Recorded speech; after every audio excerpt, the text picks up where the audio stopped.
এগুলো সম্পূর্ণ মাটি ছাড়া আহ, কাগজের টুকরো, পুরনো পেপার, পুরনো ছেঁড়া কাপড়, সুতির কাপড়, যে কোনো কাপড় এবং সবজির খোসা, ফলের খোসা, শুকনো গোবর, এই সমস্ত মিশিয়ে সম্পূর্ণ গাছগুলো দেখলাম। তাতে মোটামুটি আশানুরূপ ফলই পাওয়া গেছে।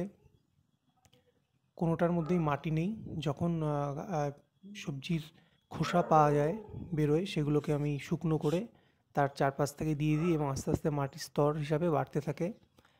এবং প্রয়োজনে কখনো কখনো একটু নিম খোল দেওয়া হয়, যাতে রোগ পোকার আক্রমণ থেকে গাছগুলোকে একটু বাঁচানো যায়। এই সিম্পল পদ্ধতিতেই গাছে এই অসাধারণ ফলন দেখে সত্যি আমার খুব, মানে, নিজের কাছেই খুব ভালো লাগে জিনিসটা। খুব সিম্পলভাবেই গাছগুলো করা হয়েছে, জাস্ট দেখার জন্য যে হয় কি না, দেখলাম যথেষ্ট পরিমাণেই হয়।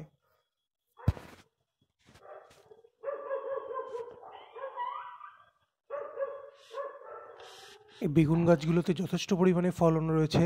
আমি আগেও বহুবার এই গাছগুলো থেকে প্রচুর পরিমাণে ফলন পেয়েছি। এবং যে কোনো প্রকার সবজির খোসা থেকে শুরু করে যা যা আমরা উচ্ছিষ্ট খাবার থেকে পাই, বাসি ভাত, শুকনো, আহ, নষ্ট হয়ে যাওয়া রুটি, যা কিছু আছে সব কিছুই আমি এর মধ্যে দিয়ে দিয়ে দেখেছি। কোনো সমস্যা বিশেষ কিছু হয়নি। তবে হ্যাঁ, বর্ষাকালটা এড়িয়ে চলা ভালো। শীতকাল এবং গরমকালে যথেষ্ট পরিমাণেই এগুলো দেওয়া যায় এবং এইভাবেই আমার গাছে ফলন আসছে এবং কোনো রোগ পোকারও আক্রমণ এতে আমি করে পাইনি। জিনিসটা খুবই অন্যরকম লাগলো যে মাটির প্রয়োজন নেই অ্যাটলিস্ট ছাদ বাগান করতে, এটা বোঝা গেল।